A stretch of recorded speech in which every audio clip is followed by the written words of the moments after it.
Hello everyone. हम लोग हमेशा जल्दी से रिजल्ट पाना चाहते हैं। ये नॉर्मल ह्यूमन साइकोलॉजी है कि हम चाहते हैं कि हमें जल्दी से जल्दी हम जो भी स्टार्ट करते हैं उसमें बहुत जल्दी रिजल्ट मिल जाए।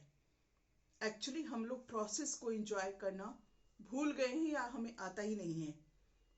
और प्रोसेस को एंजॉय करना इसलिए ज़रूरी है क्योंकि बिना प्रोसेस हुए कुछ चीज़ें हमें नहीं मिल सकती, चाहे हम कितना भी ज़्यादा उसके लिए छटपटाएं या परेशान हों।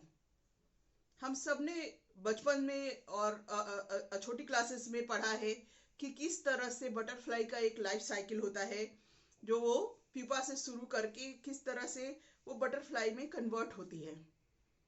अगर आप सोचिए, देखिए, अगर और ये एक्सपेरिमेंट भी किया गया है कि अगर हम लोग क्या करें कि जो उसका कुकून वाला फेज होता है, यानी जिसमें उसके विंग्स बन रहे होते हैं, अगर हम उसको रिमूव कर दें कि जल्दी से वो बटरफ्लाई में कन्वर्ट हो जाए, तो अगर हमने उसको प्यूपा वाले स्टेज से सीधे बटरफ्लाई में निकाल दिया, अगर उस कुकून से जहाँ पे उसका स्ट्रगल चल रहा होता है, जहाँ पे उसके विंग्स बन रहे होते हैं, वो बहुत एक डेवलपमेंटल प्रोसेस से गुजर रही होती है, और वहाँ पे अगर हम लोग उस चीज को, उस स्टेज को रिमूव कर दें, तो ऐसा देखा गया है कि जब वो बाहर निकलती है, जब हम उसे बाहर निकाल देते हैं, तो वो सरवाइव नहीं कर पाती क्योंकि उसके विंग्स बन नहीं पाए होते हैं और वो फ्लाई नहीं कर पाती है। इसका मतलब इस एग्जाम्पल से हम क्या समझ रहे हैं? इस एग्जाम्पल से मैं ये समझाने की कोशिश कर रही हूँ कि प्रोसेस इज इम्पॉर्टेंट। जो प्रोसेस में टाइम लगता है, हमें उसको पेशेंटली इंजॉय करना चाहिए, उस प्रोसेस की इंपॉर्टेंस को समझना चाहिए। हमारी लाइफ में जो कुछ भी बड़े अचीवमेंट्स होंगे वो टाइम लेगा, क्योंकि वो एक प्रोसेस से जाएगा, वो एक सिस्टम से होके जाएगा। लेकिन हम में से अधिकांश लोगों को वो पेशेंस और वो टाइम नहीं, वो धैर्य नहीं होता कि हम लोग उस प्रोसेस को एंजॉय करें या उस प्रोसेस को अप्रिशिएट करें कि हम एक डेवलपमेंटल जर्नी से गुजर रहे हैं। हम चाहते हैं कि हमें जल्दी से रिजल्ट मिल जाए। तो इसलिए बहुत ज़रूरी है कि हम प्रोसेस को अप्रिशिएट करना सीखें, हम प्रोसेस में बिलीव करना सीखें। हम ये सोचें कि बड़ी अचीवमेंट पाने में समय लगेगा।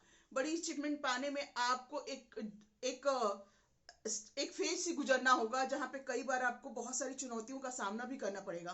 और अगर ये चुनौतियां हटा दी जाए आपकी लाइफ से, जैसे बटरफ्लाई की लाइफ से हमने क्या किया था कि कुकून वाले फेज से हटा दिया, सीधे हमने उसे प्यूपा से उसको बटरफ्लाई वाले स्टेज पे ले आए, तो वहां पे क्या हुआ कि वो सरवाइव नहीं कर पाई। इसी तरह अगर हम एक स्ट्रगल के फेज से नहीं गुजरेंगे, एक प्रोसेस से नहीं गुजरेंगे, तो ये पूरी पॉसिबिलिटी है कि जब हम वहां पहुंच भी जाएं और अगर रियल चैलेंजेस जब हमारे पास आएंगी, तो हम लोग उसे फेस नहीं कर पाएंगे।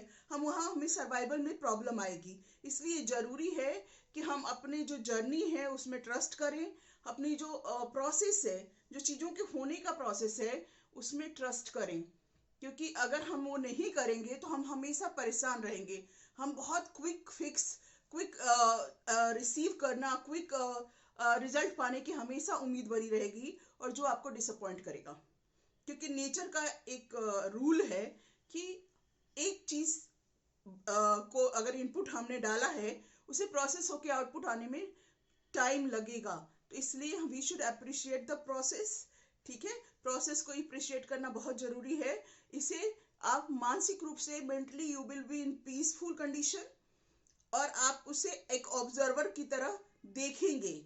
आप विक्टिम की तरह नहीं सोचेंगे कि मेरे साथ ही टाइम क्यों लग रहा है, ओहो बहुत टाइम लग रहा है। आप उस चीज को एक ऑब्जर्वर की तरह देखेंगे और सोचेंगे कि हाँ, इस प्रोसेस से गुजर के मेरे अंदर क्या चेंजेस आए हैं। अगर ये प्रोसेस नहीं होता तो मैं किस तरह की मेरी पर्सनालिटी होती, मैं क्या कर रहा होता, नहीं कर रहा होता, ये सब आप देख पाएंगे। So enjoy the process. Thank you so much for watching. Thank you.